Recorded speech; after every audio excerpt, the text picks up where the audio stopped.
क्योंकि सृष्टि, इसलिए हमारे यहाँ बोलते हैं सीता राम, सीता पहले राम बाद में, गौरी शंकर, गौरी पहले शंकर बाद में, राधा कृष्ण, राधे कृष्ण, राधा पहले कृष्ण बाद में। इसलिए आप लोगों से मेरी प्रार्थना है कि कभी नारी का अपमान ना करिए, क्योंकि इस धरती पर सारे पावर नारियों के पास है। नारी से पंगा नहीं लेने का, पत्नी से बिल्कुल झगड़ा नहीं करने का, जो कहती है मान लेने का।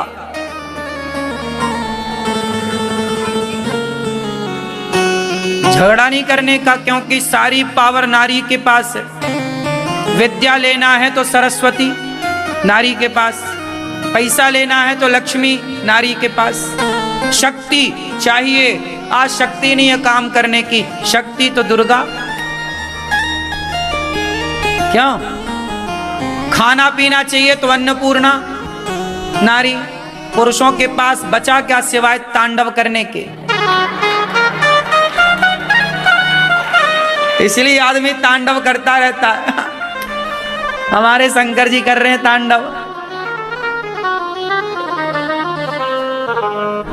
सारे पावर नारियों के पास। इसलिए कहता हूं नारी निंदा ना करो, नारी नर की खान, नारी ने पैदा किए राम कृष्ण हनुमान।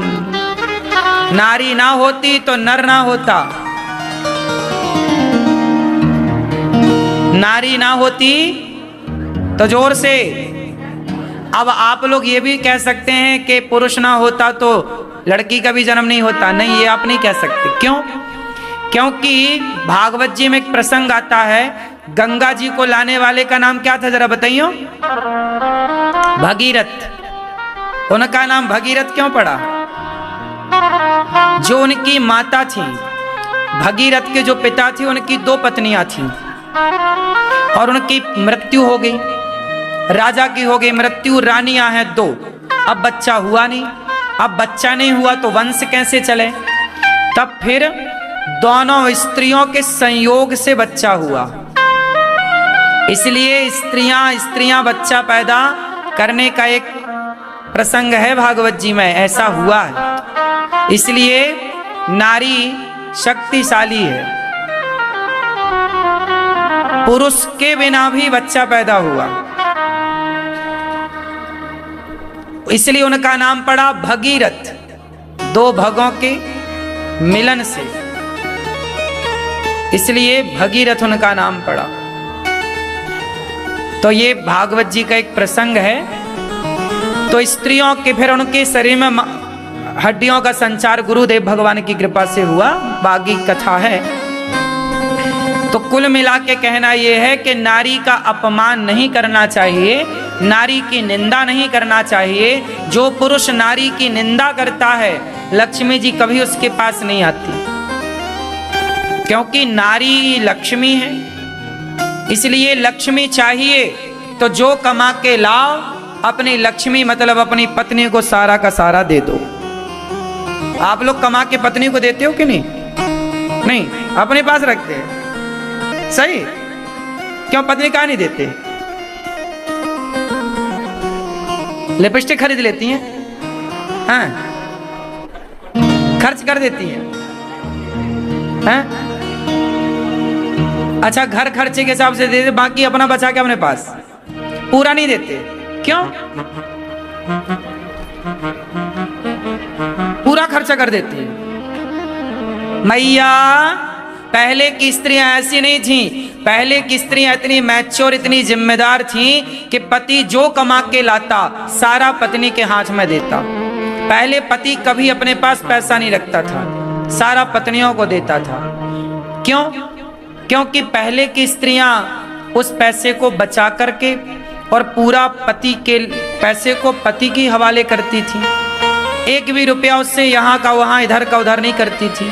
आजकल पुरुषों को संदेह है, कहीं मैंने पैसा दिया तो अपने भाई को ना दे आवे, कहीं अपने पिता को ना दे आवे, कहीं, क्यों मैया, कहीं जाके 5,000 की साड़ी ना खरीद ले आए।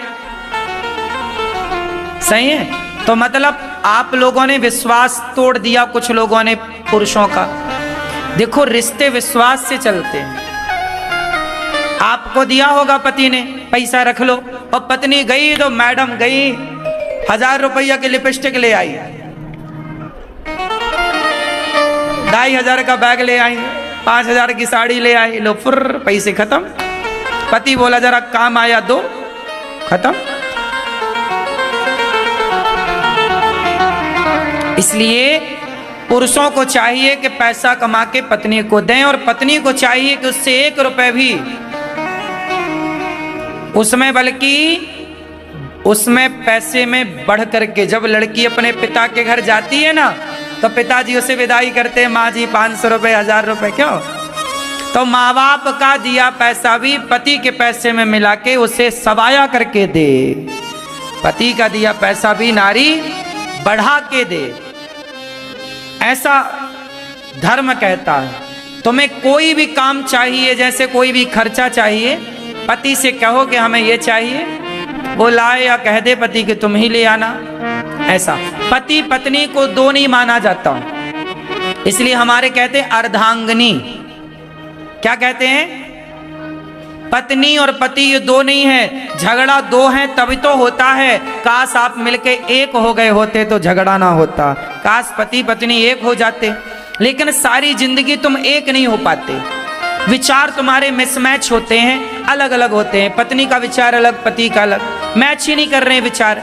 दोनों एक साथ रह रहे हैं, एक घर में रह रहे हैं, एक साथ खा रहे हैं, एक साथ उठ बैठ रहे हैं, पर विचार नहीं मिल पाते। सारी जिंदगी तुम 50 साल संग रहते हो, लेकिन फिर भी एक विचार नहीं मिल पाते, बड़ी विडंबना। और विचारों के मिलने से रिश्ते होते हैं, ना कि शरीर के मिलने से रिश्ता होता है। क्या मिलना चाहिए? बोलो, विचार। लेकिन आजकल विचार नहीं मिल रहे हैं। विचार मिल जाए तो पति पूरा लाके थमा दे ले। तो आपको विचार मिलाना चाहिए, और पत्नी के हाथ में पैसा देने से धन बढ़ता है, लक्ष्मी माँ कृपा करती हैं। इसलिए हमारे यहाँ की परंपरा, हमारे यहाँ मतलब हमारे घर की परंपरा तो यही रही है।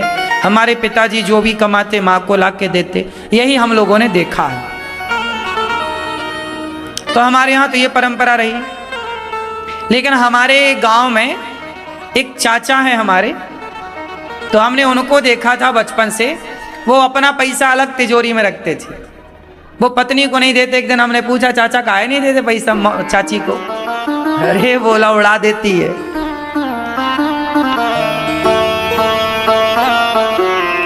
है ना। तो मेरी माँ, आपको पैसा संभाल के रखना चाहिए। और सुनो, समझदार लोग वो नहीं है जो पैसे से बड़ी बड़ी महंगी गाड़ियां खरीद के ले आए, पैसे से बड़ा महंगा कपड़ा खरीद के ले आए। समझदार वो लोग नहीं है जो गाड़ी और कपड़े में पैसे उड़ाते हैं, सुख सुविधाओं में पैसे उड़ाते हैं। समझदार वो लोग हैं जो पैसे बचाकर अपने व्यापार को, अपने बिजनेस को बढ़ाते हैं, अपने लिए बढ़िया घर बनाते हैं, बढ़िया अपना बैंक बैलेंस थोड़ा बना के रखते हैं कि कल को भगवान ना करे कोई दिक्कत हो तो पैसा हो। तो पैसे बचाने चाहिए। समझदार लोग पैसा बचाते हैं, मूर्ख लोग पैसा उड़ाते हैं। पैसा है इसका मतलब ये नहीं, कहावत है ना कि तेली के तेल होता है तो पहाड़ में थोड़ी चिपड़ता है। कहावत सुनी कि नहीं? पहाड़ में नहीं चिपड़ता। मतलब पैसा है तो वो बर्बाद थोड़ी करता है। पैसे हैं तो बचाओ। बात सही है? तो बचाओ पैसे को, खर्च ना करो। 2 पैसे बचेंगे, बच्चों के पढ़ाई पे काम आएंगे। जरूरत पर आप अपने लिए घर बनाओ। भगवान करें सबके पास घर होना चाहिए, सबके पास गाड़ी होनी चाहिए, सबके पास जो सामान्य जरूरतें हैं वो सबके पास होनी चाहिए। जरूरत का सामान सबके पास होना चाहिए। और ये तब आएगा जब आप मेहनत करोगे और पैसे बचाओगे। आमदनी अठन्नी और खर्चा रुपया, कैसे काम बनेगा? आजकल आदमी को ऐशो आराम की जिंदगी जीना है ना। लोग देखासी में चल रहे हैं। घर नहीं है पर गाड़ी ले आए 50 लाख रुपया की। पागल आदमी। गाड़ी काहे ले आए? गाड़ी ले आए 50 लाख की। गाड़ी तो 10 लाख की ले आते, अल्टो ले आते तो भी गुजारा हो जाता। मारुति की छोटी वाली गाड़ी ले आते शिफ्ट तो भी गुजारा हो जाता, आने जाना कितना है। लेकिन आपको दिखाना 50 लाख की गाड़ी, काहे दिखाने में जी रहे हो? वो पैसा बचा के अपने लिए एक घर बना लेते, एक घर बनाते, एक बढ़िया सा। क्यों जी, घर बनाना जरूरी है कि नहीं? गाड़ी 50 लाख की 1 साल बाद 25 लाख की हो जाएगी, 2 साल बाद 15 लाख की हो जाएगी, 3 साल बाद 10 लाख की हो जाएगी। गाड़ी की कीमत घटेगी, जबकि घर की कीमत, बोलो, आज के 4 साल पहले जो घर आपने खरीदा होगा वो आज 4 साल बाद घर 2 गुना हो गया होगा, लगभग 1.5 तो हो ही गया होगा। बात सही है? फिर समझदार लोग वो नहीं है जो गाड़ी घोड़ा में पैसे उड़ाए। गाड़ी खरीदो वो वाली जो जरूरत की है। भाई जरूरत की मुझे लगता है सबसे बढ़िया गाड़ी स्विफ्ट है कि नहीं? नहीं है? क्या कहते मैया, क्या बोलती तू? सबसे उम्दा, सस्ती और टिकाऊ, कोई खर्चा नहीं, स्विफ्ट गाड़ी। गाड़ी खरीदो जो जरूरत की, जरूरत है, हम कहते हैं जरूरत है तो हेलीकॉप्टर भी खरीदो। सत्यम नास्ति, आज सत्य नहीं है, सत्यम नास्ति। तपह, तप नहीं है, तपस्या कोई करने को, तपने को तैयार नहीं। शौचम, अशुद्धि नहीं है। आप में से कितने लोग लघु शंका जाने के बाद हाथ पांव धुलते हैं और कुल्ला करते हैं?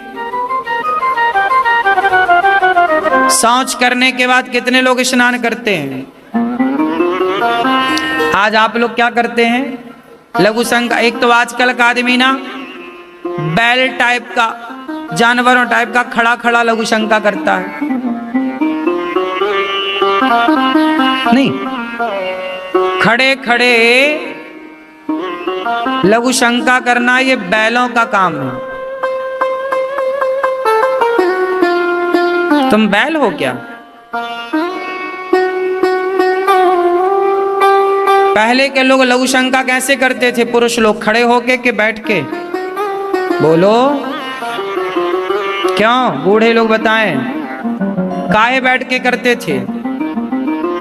खड़े खड़े लघु शंका करना भी अपराध है। बैठ के व्यवस्थित, हर चीज की एक मर्यादा थी। पहले लोग धोती पहनते थे, तो धोती पहनते थे तो बैठ के लघु शंका करना आसान था। अब पैंट पहनते हो तो बैठ के आप कर ही नहीं सकते, उसमें खड़े होके करना पड़ता है। लेकिन ये सब बैल बुद्धि है। सत्यम नास्ति तपः शौचम, शौच का भी विचार है। लघु शंका जाने के बाद शुद्धि कब होती है? आप बताओ भैया, लघु शंका जाने के बाद शुद्धि कब होती? बैठे बैठे बताना है। हाथ पैर धुलना, फिर क्या करना? नहीं, स्नान नहीं, लघु शंका में स्नान की आवश्यकता नहीं। हाँ? 4 कुल्ला करना चाहिए, पांव धुलना चाहिए, हाथ धुलना चाहिए, तब जाके लघु शंका के बाद शुद्धि होती है।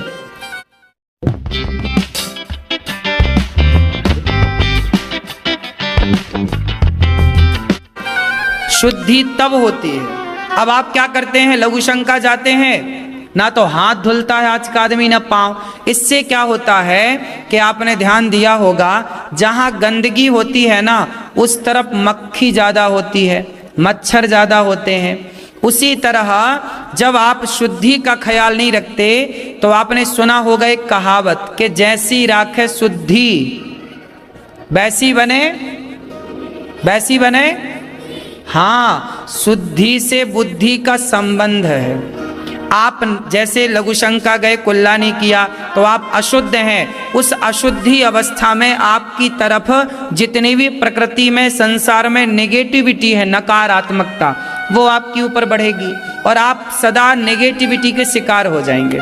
इसलिए आपके मन में गलत गलत थॉट आते हैं, गलत गलत विचार आते हैं, क्योंकि अशुद्धि है तो वो अशुद्धि गलत चीज को खींचती है। भाई ये बताओ, ये जो मोबाइल में नेटवर्क मिलता है, ये टावर जो गड़े होते हैं गली गली जगह जगह, वो सैटेलाइट से कुछ खींच रहे हैं कि नहीं? बोलो, खींच रहे हैं ना, तब तो खींच के तुम्हें नेटवर्क दे रहे हैं। उसी तरह तुम भी तो एक टावर हो चलते फिरते। तुम्हारा भी तो सिस्टम खींच रहा है प्रकृति की अच्छाई और बुराई। बोलो, तो जब तुम गलत होते हो, अशुद्ध होते हो, तो तुम्हारी ओर नेगेटिविटी खींचती है, और जब तुम शुद्ध होते हो तो तुम्हारी ओर पॉजिटिविटी खींचती है। तो लघु शंका जाओ तो चार कुल्ला करना ही चाहिए। ये तो रहा लघु शंका का विचार। सबको करना चाहिए, स्त्री और पुरुष। चार कुल्ला हाथ पांव धोए बिना आप शुद्ध नहीं होंगे। आप इसे स्वीकार करिए और करिए, वरना बुद्धियां इसलिए भ्रष्ट हैं सबकी। अब दूसरा, शौच। जब आप शौच करने जाते हो, आजकल आदमी शौच करने के बाद नहाता नहीं है, शौच करने के बाद वही कपड़े पहन के पूरे घर में नाचता है। रसोई में चला जाए, रोटी निकाल ले, खाए, अरे राम राम राम। तुम्हारी बुद्धि, इसलिए तो तुम्हारा आजकल के लड़का लड़की लिवन में काहे रह रहे हैं। इन्हें 17 लड़की काहे चाहिए, इन्हें 17 लड़के काहे चाहिए। तुम चरित्रहीन, रावण ने तो एक सीता पर नजर डाली, तुम तो ना जाने कितनी लड़कियों के चक्कर में पड़े हो। तुम तो रावण से भी बड़े रावण हो। बोलो हाँ कि ना। रावण ने तो एक नारी पर नजर डाली ना। आजकल के लड़के देखो 17 पे नजर है कि नहीं। आज के छोरा छोरी जब तक 17 लोगों का आई लव यू ना लिख के भेज दें, तब तक इन्हें नींद नहीं आती। हाँ या ना। ये इनकी बुद्धि ऐसी काहे होगी भैया। आप बताओ कि उस रावण में और इन रावणों में अंतर है कुछ। हाँ, वो रावण फिर भी सीता को चुरा के ले गया, लेकिन सीता पर कभी उसने गलत दृष्टि नहीं रखी, जबरदस्ती नहीं की। रावण ने सीता मां के साथ कोई जबरदस्ती की? फिर वो रावण फिर भी ठीक था। आज के रावण, तुम शादी के पहले ही ना जाने कितनी स्त्री पुरुषों के संग रहते हो, चरित्रहीन हो गए। ये विचार तुम्हारे भीतर आया कहां से? हम लोग तो ये चीज सोच भी नहीं सकते। पराई स्त्री पराई पुरुष के बारे में सोचना भी पाप है, शास्त्र कहते हैं। तो हम क्यों सोचें, भगवान सोचेंगे ना हमारे लिए। हम उनका चिंतन करें, हम उनका ध्यान रखें, हम भगवान के भक्तों के बारे में। इसलिए हमने कल बोला ना आपसे, जो दूसरों के बारे में सोचता है उसे अपने बारे में सोचने की जरूरत नहीं। जो किसी और के बारे में सोचता है ना, भगवान उसके बारे में जरूर सोचते हैं। बस नीति और नियत साफ होनी चाहिए। इसलिए दास अनिरुद्ध, मैं अपनी वृद्ध माओं के बारे में सोचता हूँ। मैं गौरी गोपाल आश्रम में जो विद्यार्थी पढ़ते हैं, गैया रहती हैं, वहाँ अखंड रसोई चलती है। उन बेसहारा माताएं जिनके अपने बच्चे नहीं सेवा करते, उन माओं के बारे में जब मैं सोचता हूँ तो मेरे बारे में स्वयं भगवान सोचते हैं। मैं क्यों सोचूं अपने बारे में? मुझे अपने बारे में सोचने का टाइम नहीं मिलता। अपने बारे में क्या सोचूं, अपनी क्या प्लानिंग करूं बताओ। छोटी सी तो जिंदगी है, गई बहुत थोड़ी बची। लड़कपन से जवानी आई, जवानी से बुढ़ापा में प्रवेश, बुढ़ापे के बाद जर्जरता आएगी, मर जाएंगे। तो अपने बारे में सोच के भी क्या पाएंगे? सोचेंगे तो भी बूढ़े होंगे, सोचेंगे तो भी मरेंगे। तो अपने बारे में क्या सोचना है? आओ हम किसी और के बारे में सोचें। अपने बारे में सोच के क्या पाएंगे? भगवान ने जीवन दिया है अपने बारे में सोचने के लिए नहीं। आप लोग अपने ही बारे में तो सोचते हैं, इसलिए तो परेशान है ना आप लोग, क्योंकि आप अपने और अपने परिवार के बारे में सोचते हैं। जो किसी और की चिंता करता है ना, उसकी चिंता भगवान करते हैं। जो किसी और के बारे में सोचता है, उसके बारे में भगवान सोचते हैं। इसलिए आपको सच कहूं मेरी माँ, ये दास अनिरुद्ध को, मेरे को जरा भी चिंताएं नहीं होती। मुझे पूरा भरोसा है, मुझे पूरा भरोसा है कि जगत मेरा साथ भले ना दे, पर जगन्नाथ मेरे साथ सदा खड़े हैं। भगवान पग पग पर मेरे साथ हैं, ये मुझे पक्का विश्वास है। जीवन में इतना कुछ होने के बाद भरोसा और बढ़ जाता है। भरोसा दिनों दिन बढ़ाते चलो मेरी माँ। एक भगवान के भरोसे रहना सीख लो।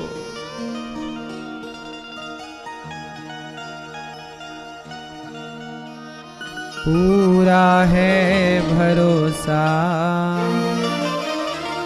मेरी हार नहीं होगी। ये प्रार्थना दिल की बेकार नहीं होगी। ये प्रार्थना दिल की बेकार नहीं होगी। पूरा है भरोसा मेरी हार नहीं होगी। क्यों? सांवरे जब तू मेरे साथ है, सांवरे सर पे तेरा हाथ। बड़ा भरोसा होना चाहिए मेरी माँ। भगवान सत्यम परम धीमहि, ऐसे सत्य स्वरूप भगवान को हम नमस्कार करते हैं। मनुष्य का धर्म क्या है मैया?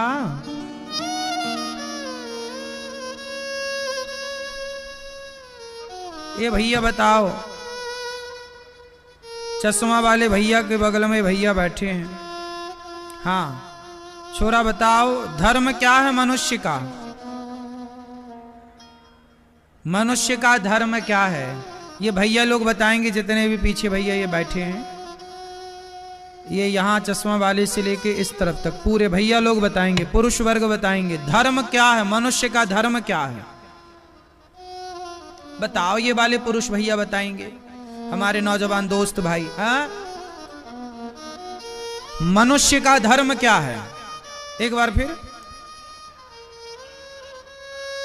मनुष्य का धर्म क्या है? कर्म, कर्म, कर्म धर्म है। ये भैया कह रहे हैं कि कर्म धर्म है। और बगल वाले भैया से टोपा वाले दादाजी जिसमें गमछा बांधे सिर पे, हाँ, मनुष्य का धर्म क्या है? फटाफट बताओ।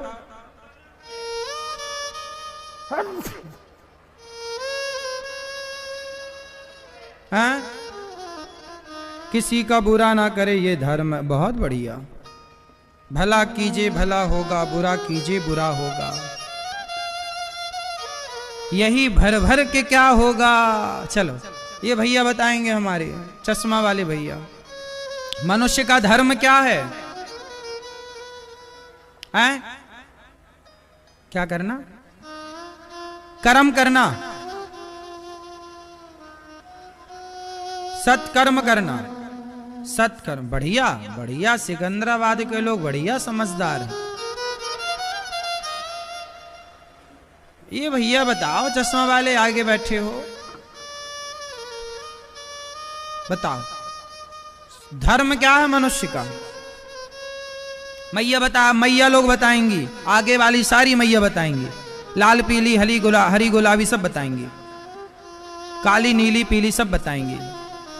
ए मैया, मोबाइल चलाने वाली मैया भी बताएंगी, मनुष्य का धर्म क्या है बताओ। हाँ, कर्म पे उलझे हो आप लोग। मनुष्य का धर्म क्या है?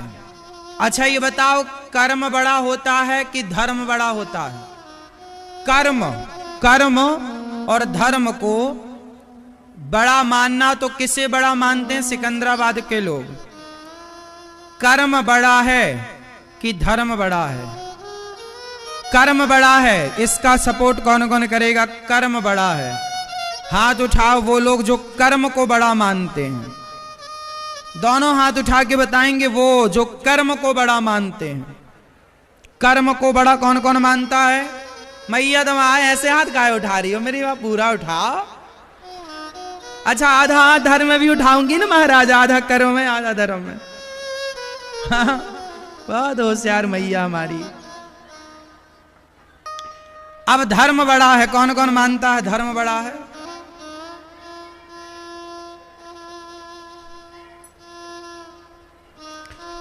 कर्म बड़ा है कि धर्म बड़ा है, इसमें कुछ लोग कह रहे हैं कर्म बड़ा है, कुछ लोग कह रहे हैं धर्म बड़ा है।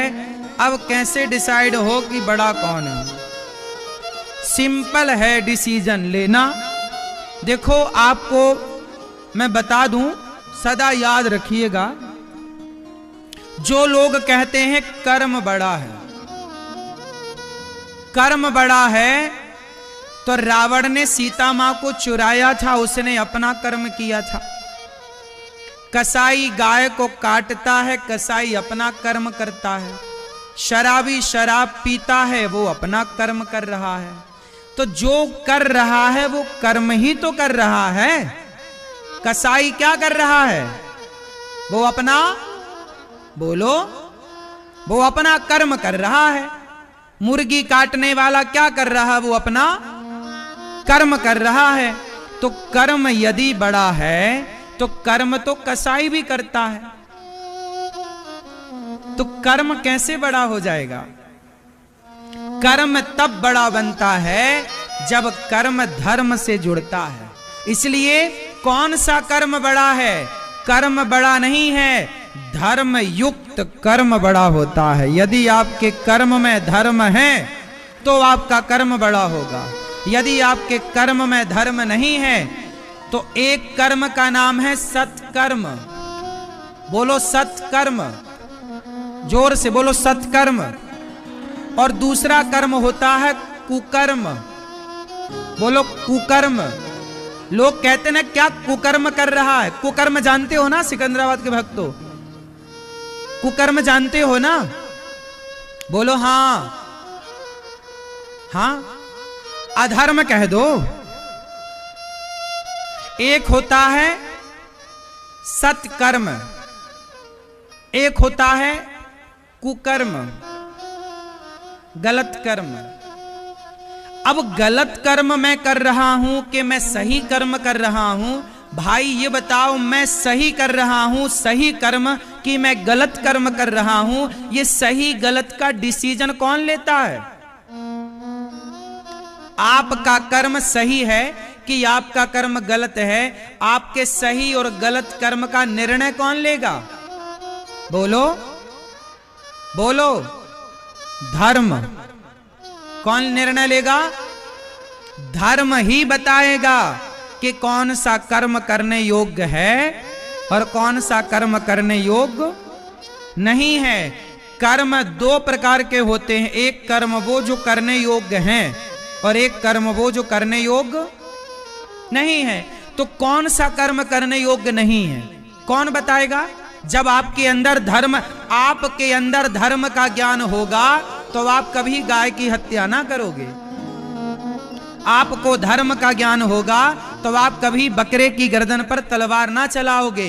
धर्म का ज्ञान होगा तो आप किसी की जान लोगे नहीं, बल्कि मरते हुए को बचाने की कोशिश करोगे, क्योंकि आपको धर्म का ज्ञान है। तो धर्म होगा तो आप किसी की जान नहीं लोगे, और धर्म नहीं है तो आप जान लेते हैं। आज जो लोग हत्या कर रहे हैं, क्यों कर रहे हैं? क्योंकि उनके भीतर धर्म नहीं है। क्या नहीं है? धर्म मर चुका है। गीता में यही तो लिखा है, परित्राणाय साधूनां विनाशाय च दुष्कृताम धर्म संस्थापनार्थाय संभवामि युगे युगे। जब जब हो यह धर्म की हानि, बाढ़हि असुर अधम अभिमानी, तब तब धरि प्रभु विविध शरीरा। जब जब धर्म की हानि होती है, जब जब धर्म पर संकट आता है, यही तो धर्म पर संकट है कि आज लोग गाय की हत्या कर रहे हैं, जीव की हत्या कर रहे हैं। आपने देखा होगा, लोग बेचारी मछली तड़पती है और लोग जिंदा मछली को, आजकल पता है क्या फैशन चला है, आधी मछली को पकाते हैं, तड़पती रहती है बेचारी वो कढ़ाई में, आधी उसको पकड़ के ऊपर किए रहते हैं और नीचे से उसको पकाते हैं। सोचिए कितना कष्ट, जिंदा मछली को कढ़ाई में डाल देते हैं। कितनी वीडियो, कितनी चीजें आपने देखी होंगी। कितना मेंढक को छील दिया जाता है, उसकी चमड़ी उतार दी जाती है, फिर भी वो छटपटाता है, तड़पता है। इतना निर्दयी इंसान कभी ना था जितना आज है। इतना निर्दयी इंसान, तुम्हारे बाप दादों ने चींटियों को दाना डाला है, तुम्हारे बाप दादों ने पक्षियों को दाना डाला है, तुम्हारे बाप दादों ने गाय को माता कह के पुकारा है, तुम्हारे बाप दादों ने किसी जीव की हत्या करने को पाप कहा है। आज उन्हीं के आगे चल के बच्चे बड़े शौक से मुर्गा खा रहे हैं, बकरा खा रहे हैं, मछली खा रहे हैं। तुम्हें शर्म नहीं आती किसी की हत्या अपने स्वाद के लिए करने में? अरे जमाना खाए तो खाए, तुम काहे खाते हो? तुम कहते हो अमेरिका, लंदन, जापान के लोग, पाकिस्तान के लोग तो सब मांस खाते हैं। खाते होंगे, तुम क्यों खाओ भाई? उनके यहां नहीं होती होगी भरपेट रोटी, उनके यहां नहीं होता होगा चावल, उनके यहां नहीं होती होंगी सब्जियां और दाल। तुम्हारे देश में तो भरपूर दाल, चावल, साग, सब्जी हो रही है। अमेरिका में नहीं होती दाल, अमेरिका में नहीं होता चावल, अमेरिका में नहीं होती फसलें, अमेरिका में नहीं होता मसाला। हमारे देश में तो 56 भोग बनता है। हमारे देश में तो पेट भर खाने को रोटियां हैं। रावण को मार दिया, कितना शक्तिशाली था रावण। वो रावण को मारने वाले राम शाकाहारी थे कि मांसाहारी थे? बोलो। फिर क्या शाकाहार में ताकत नहीं है? अरे शाकाहार में भी रावण को मारने की ताकत है। तुम्हारा दिमाग पता नहीं किसने खराब कर दिया, किसने तुम्हारे भीतर ये हत्या की भावना पैदा कर दी और तुम हत्यारे बन गए। तुम्हारा पेट शमशान बन गया। निर्दयी हो गए लोग। बेचारी मुर्गी के पंख नोच देते हैं। क्या बिगाड़ा उस मुर्गी ने तुम्हारा? क्या गुनाह किया? हम गुनाह करें तो हमें दंड भी दिया जाए, पर हम गुनाह ना करें और दंड दिया जाएगा तो सोच लो ये सब नोट हो रहा ईश्वर की अदालत में। यही धर्म है मेरे भाई।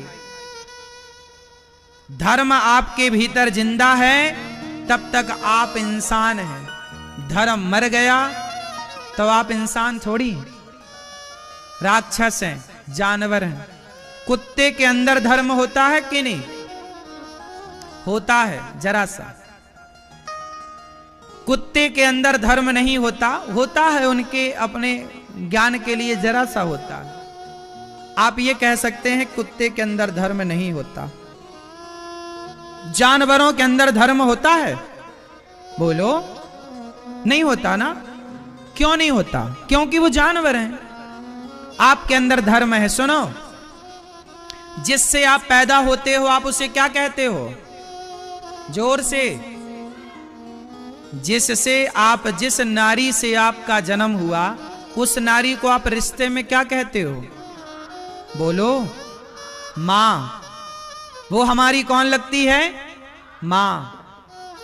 और कुत्ता जिस से पैदा होता है वो कुत्ता जब अपनी मां का दूध पीता है ना, और वही कुत्ता जब बड़ा होता है तो अपनी मां के साथ ना वो संबंध बनाता है। हाँ या ना? ये जानवरों में ऐसे ही होता है। वो उसी मां का दूध पीता है, उसी से पैदा होता हो, जवानी आती है तो उसी मां के साथ वो संबंध बनाने लग जाता है। क्यों? क्योंकि वो जानवर हैं। क्योंकि उनके पास क्या नहीं है?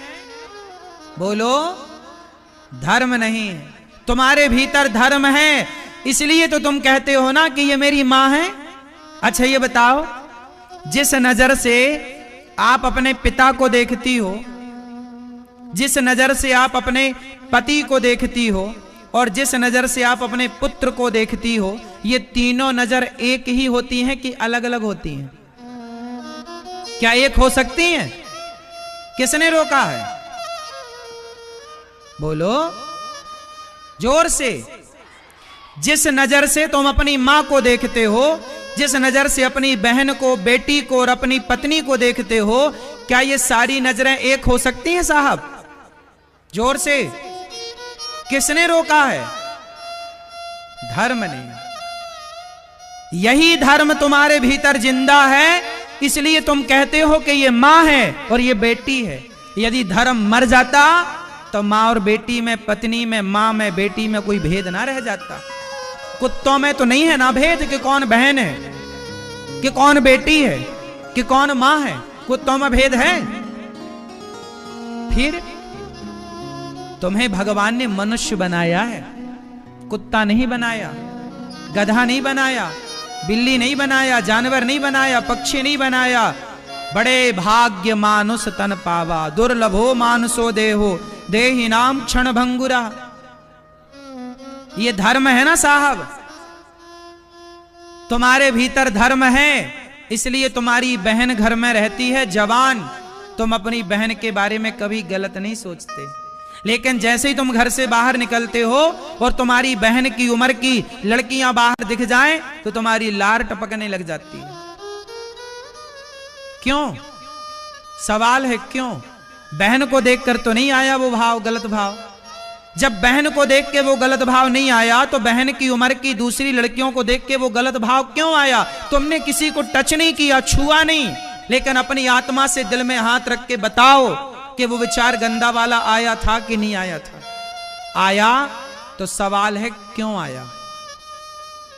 अपनी बहन के लिए तो विचार नहीं आया था ना, दूसरे की बहन के लिए विचार क्यों आया? इसलिए आया क्योंकि तुम्हें अपनी बहन के लिए तो धर्म है कि ये मेरी बहन है, लेकिन दूसरी बहन बेटियों के लिए तुम्हारे भीतर का धर्म मर चुका है। लेकिन राम जो है ना, राम का धर्म अपनी बहन के लिए भी है और संसार की हर बहन बेटी के लिए भी उनका धर्म है, इसलिए वो राम है। इसलिए कहता हूं धर्म केवल अपनी बहनों के लिए ना बचाए रखना, हर बहन के लिए धर्म होना चाहिए। ये मेरी बहन है तो ये भी मेरी बहन है, ये मेरी मां है तो ये भी मेरी मां है, ये मेरी बेटी है तो ये भी मेरी बेटी है। जैसा धर्म मुझे मेरी बेटी के लिए गवाह देता है, वैसा ही धर्म मेरा आपकी बेटी के लिए भी गवाही दे। क्यों जी, ये बात सही है कि गलत है? धर्म तुम्हारा मर चुका है। अपनी बेटी के लिए तो धर्म है, पर दूसरी बेटी के लिए तुम्हारे अंदर धर्म नहीं है। अपनी बहन के लिए धर्म है, दूसरे के बहन के लिए धर्म नहीं है। इसलिए तो जब जब हो यह धर्म की हानि, यही तो हानि है। तुम्हारे भीतर का धर्म मर तो गया, बचा किसके लिए है? केवल बेटी के लिए। ये मेरी बेटी है, ये मेरी बहन है। लेकिन आजकल आदमी अपनी बेटियों की उम्र की लड़कियों से बहुत लोग ब्याह कर रहे हैं। बोलो हां, क्या ये पाप नहीं है? फिर मैंने समाज में ऐसे लोगों को भी देखा है कि बेटी की उम्र से कम उम्र की लड़की से आदमी विवाह करता है। उसकी बेटी 25 साल की है और शादी जिससे की उसने वो 24 साल की थी। कहां गया तुम्हारा धर्म? तुम्हें लाज नहीं आई बेटी की उम्र की लड़की से ब्याह करने में? अब भी तुम्हारा मन भोगों में है, प्रभु में कब लगाओगे? मर गया ना तुम्हारा धर्म। जब ऐसे ही सबका धर्म मर जाएगा ना, अभी तो तुम्हारा धर्म, धन्यवाद करो ईश्वर का कि तुम्हारा धर्म कम से कम तुम्हारी मां बहन के लिए है। लेकिन आज समाज में मुझे ये बोलना नहीं चाहिए, लेकिन फिर भी क्या करूं, बोलना पड़ता है। आज समाज में ऐसे लोग भी हैं जो अपनी बेटी, अपनी बहन के साथ भी कुछ लोग, भले वो इक्का दुक्का है, लेकिन ये केस भी आप अखबारों में और टीवी में सुन लेते हैं कि वो अपनी बहन के साथ, अपनी बेटी के साथ गलत किया। हाँ या ना? मतलब धर्म ना अभी तो बहन बेटी के लिए जिंदा था, लेकिन याद रखना इस कलयुग में धीरे धीरे वो धर्म भी मर जाएगा। इसलिए हाथ जोड़ के कहता हूं, पैसा भगवान की कृपा से भागवत जी की पावन कथा में हम सब डुबकी लगा रहे हैं और प्रेम पूर्वक कथा की इस गंगा में आप सभी बड़ी दूर दूर से आए। आप सबका बहुत बहुत स्वागत, वंदन, अभिनंदन। आप लोग वृंदावन आए हैं, ये भगवान की बड़ी कृपा है। ये वृंदावन धाम देखने में तो सामान्य दिखता है, आपके नगर, आपके शहर, आपके गांव, आपके क्षेत्र जैसा, पर ये वो धरती है जिस धरती पर स्वयं नंगे पांव हमारे श्री कृष्ण दौड़े हैं, चले हैं, खाए हैं, खेले हैं, नाचे हैं। ये वो धरती है। इसलिए शास्त्रों में इस धरती की, इस भूमि की बड़ी महिमा है। वृंदावन जैसा बैकुंठ भी नहीं है।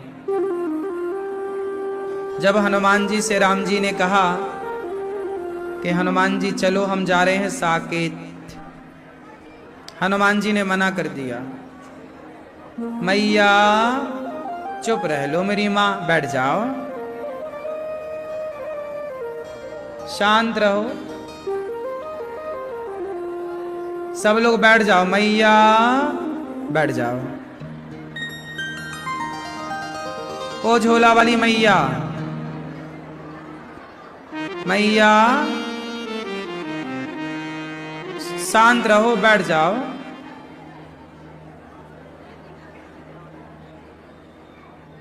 चुप रहो मेरी मां।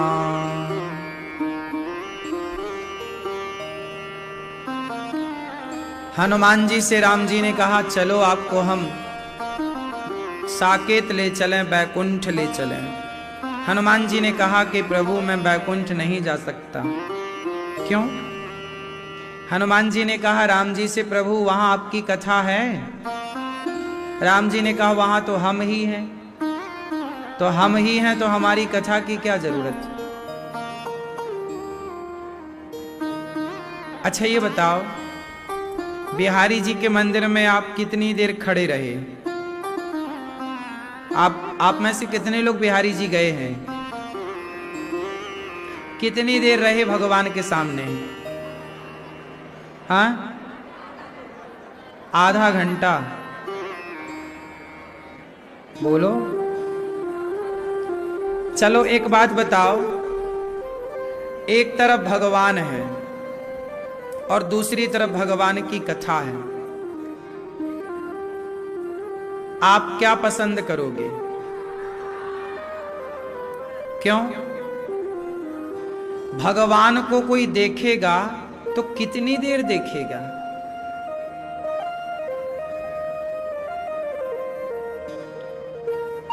भगवान को कोई 5 मिनट देखेगा, 10 मिनट देखेगा, घंटे भर देखेगा, 2 घंटे देखेगा, और कितना देखेगा? भगवान को कोई देखे, चलो हमारे सामने भगवान प्रकट हो जाएं, आओ स्वागत है प्रभु आपका, लेकिन ये तो बताओ कि भगवान हमें मिल भी गए तो हम उन्हें देखेंगे कितनी देर? चलो देखते ही रहेंगे। पहली बार मिलेंगे तो हो सकता हम दिन भर देखें, हो सकता हम 24 घंटे देखें,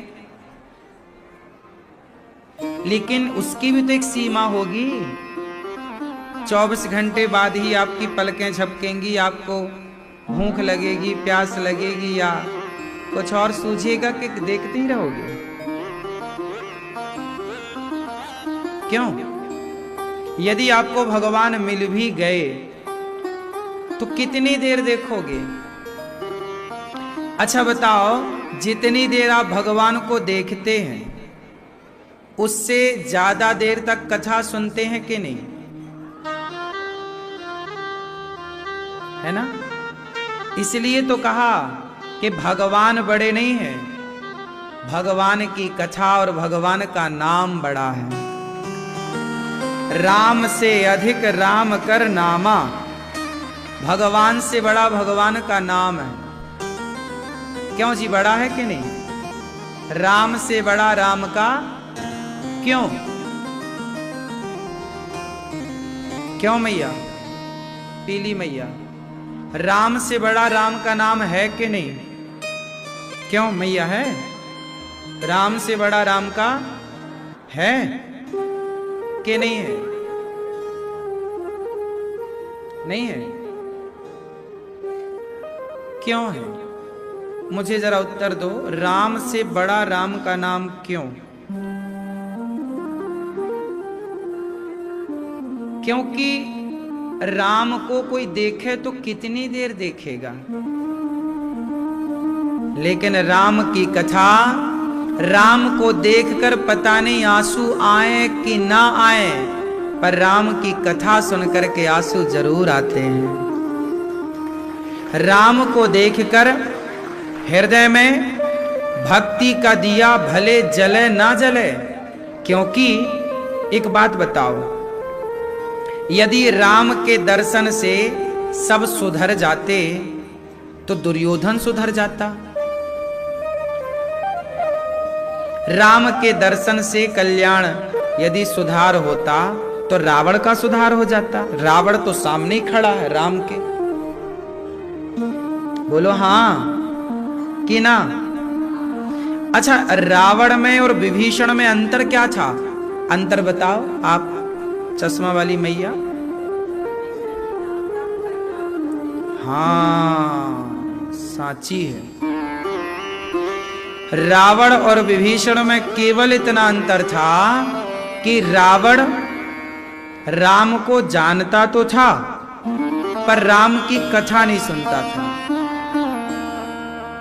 राम नाम से प्रेम नहीं था। जबकि विभीषण को हनुमान जी का सत्संग मिल गया, वो कथा सुनते थे। कथा सुनते थे विभीषण राम की। हनुमान जी लंका में गए तो पहले तो विभीषण से मुलाकात भई ना, तो विभीषण के संग हनुमान जी का क्या हुआ? सत्संग।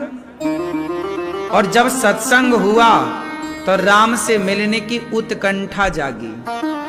अच्छा, रावण के साथ सत्संग हो नहीं पाया, क्योंकि रावण के संग सत्संग करने गए तो थे हनुमान जी, पर उसने तो बांध के खड़ा कर दिया हनुमान जी को और कहा कि आग लगा दो। अब वहां सत्संग कहां हुए जहां आग लगाने की बात हो रही हो। रावण भी यदि भगवान की कथा सुन लेता, रावण भी यदि भगवान की कथाएं सुनने लग जाता, तो रावण का हृदय भी बदल जाता, परिवर्तित हो जाता। क्योंकि सत्संग भगवान के दर्शन से ज्यादा महत्व रखता है। बात सही है? शबरी को क्या मिला? शबरी को पहले, ए भैया आवाज ना आई, ठीक नहीं आ रही है जैसी आनी चाहिए। शबरी गूंज रही है। शबरी को पहले सत्संग मिला कि राम मिले? उत्तर क्या मिला? शबरी को पहले मतंग ऋषि मिले। शबरी के गुरु कौन? मतंग जी की तो आश्रम में रही ना माता शबरी वर्षों तक। पहले गुरु की सानिध्यता मिली। पहले गुरु जी ने राम जी की कथाएं सुनाई, राम जी का नाम सुनाया, फिर कहा कि अब ये नाम जपना और इंतजार करना, तेरे घर राम आएंगे। देखो, शबरी ने नाम जपा, देखो कथाएं सुनी, राम मिल गए। अरे और तो छोड़ो, हनुमान जी को डायरेक्ट राम नहीं मिले, पहले हनुमान जी को राम जी की कथा मिली। नहीं मिली? हनुमान जी राम कथा सुनवे को रसिया,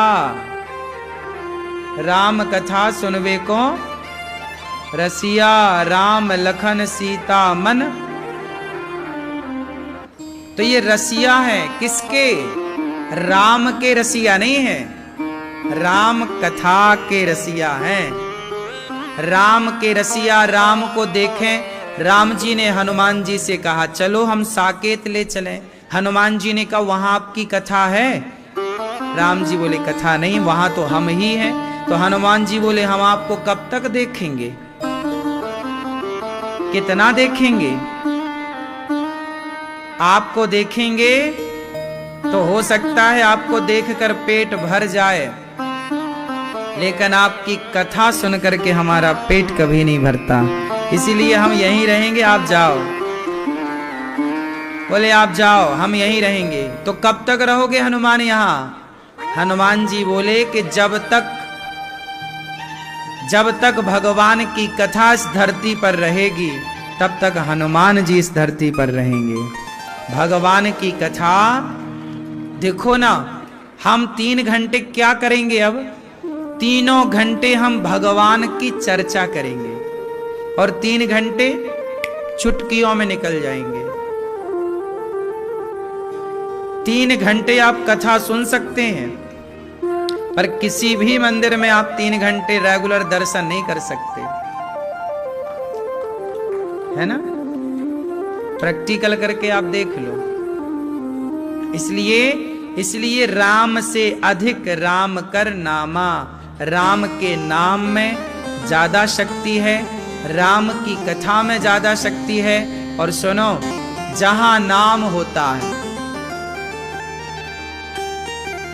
अच्छा एयरपोर्ट जो होता है, एयरपोर्ट आप जाते हैं तो वहां देखा होगा अंदर ना एक रडार घूमता रहता है।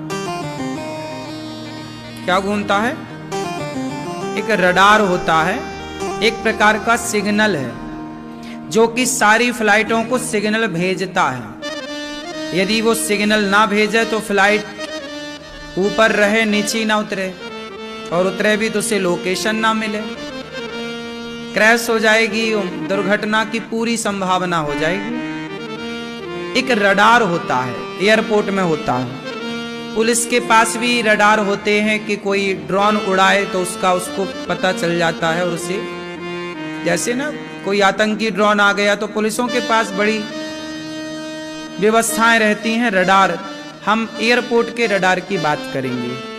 अब दिल्ली एयरपोर्ट है, हर 1 मिनट में 2 मिनट में एक फ्लाइट लैंड करती है और हर दूसरे मिनट में एक फ्लाइट ऊपर जाती है। ये किससे चल रही हैं फ्लाइटें? पूरा उस सिग्नल से चल रही है कि नहीं? बोलो हाँ। और वो सिग्नल एक जगह है, एक जगह ही गोल गोल घूम रहा है। क्यों?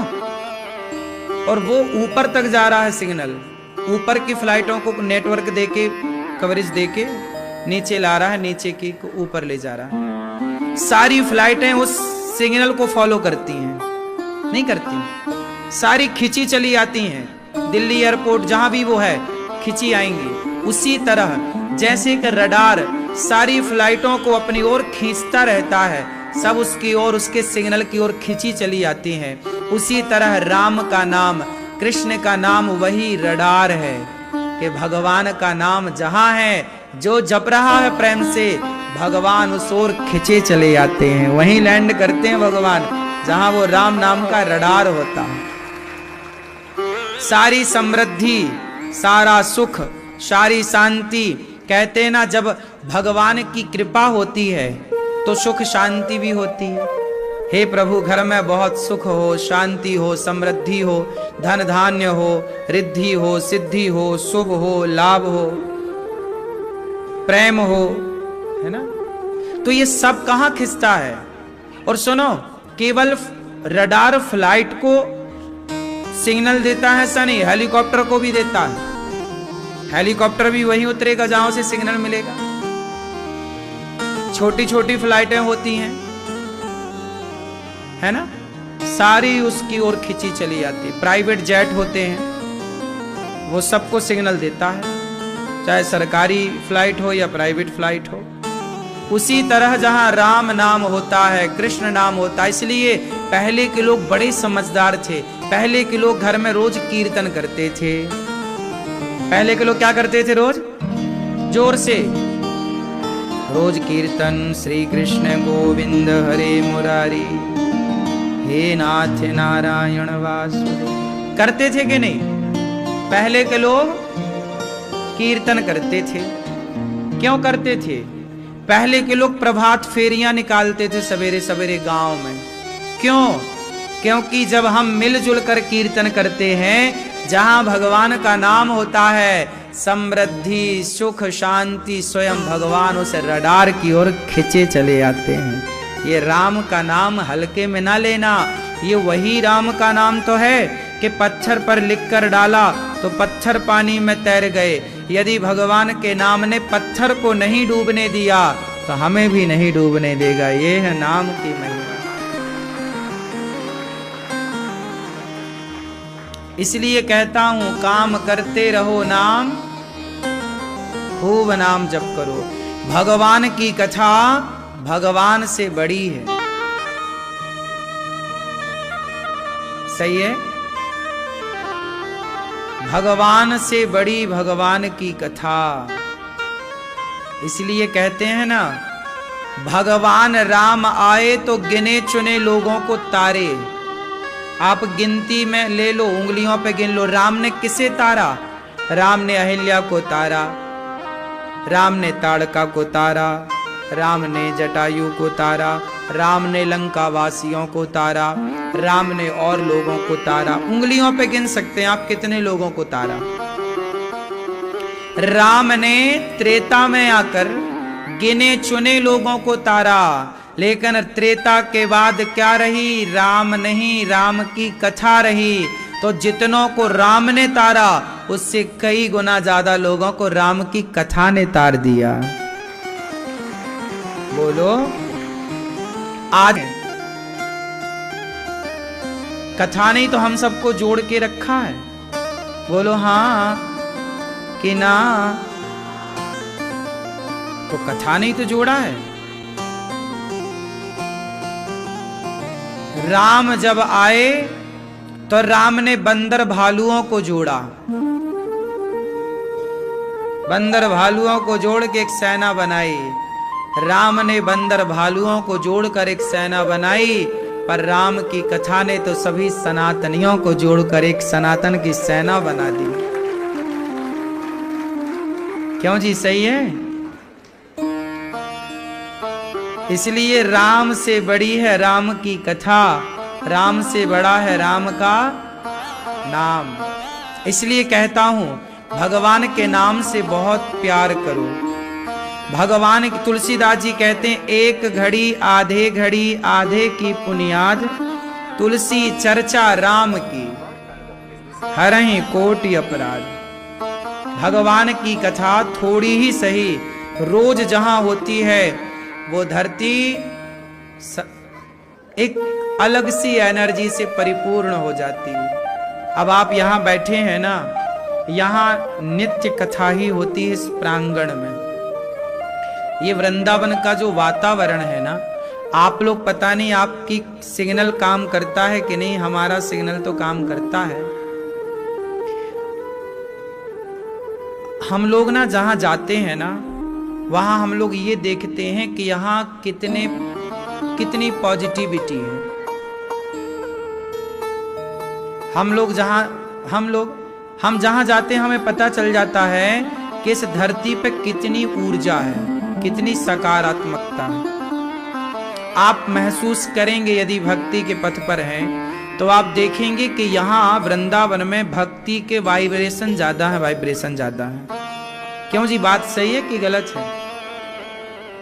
यहाँ पॉजिटिविटी आपके घर के पॉजिटिविटी से कई गुना एडवांस होगी, ज्यादा होगी। सही है? आप महसूस करिए। ये देखो, ये बात ना, ये सिग्नल है। ये सबकी खोपड़ी में ये नहीं चढ़ता जो हम कह रहे हैं। मैं लंदन गया वर्ष भर पहले। जब मैं लंदन गया तो वहां ना कोई पॉजिटिविटी है ही नहीं वातावरण में। मैंने वहां के वातावरण को सर्वे किया, वहां का कहीं कोई सिग्नल ही नहीं है। वहां ना कोई संत है ना भजन। हमारा भारत, यहां कितने बड़े बड़े संतों ने भजन किया। संत तो चले गए, पर संतों के भजन का प्रभाव आज भी भारत की धरती पर है। इसलिए हमारा भारत आज भी भरा पड़ा है भक्ति और प्रेम से, लेकिन तीर्थों में ज्यादा है, क्योंकि सब भक्त लोग यहां आते हैं। इस धरती का ऐसा कोई साधु नहीं, संत नहीं जो वृंदावन न आया हो। भगवान कृष्ण का अवतार हुआ तो यहां शंकर जी आए, सभी देवी देवता आए, तो सब आए ना, तो उनका एक वातावरण जो बना वो इस भूमि पर, इस माहौल में आज भी है। इसलिए घर में आप भजन करोगे ना, ध्यान नहीं लगेगा, लेकिन तीर्थों में आप ध्यान लगाओगे, ध्यान जल्दी लग जाएगा। आप प्रैक्टिकल करके देख लेना, क्योंकि यहां नेटवर्क है। यहां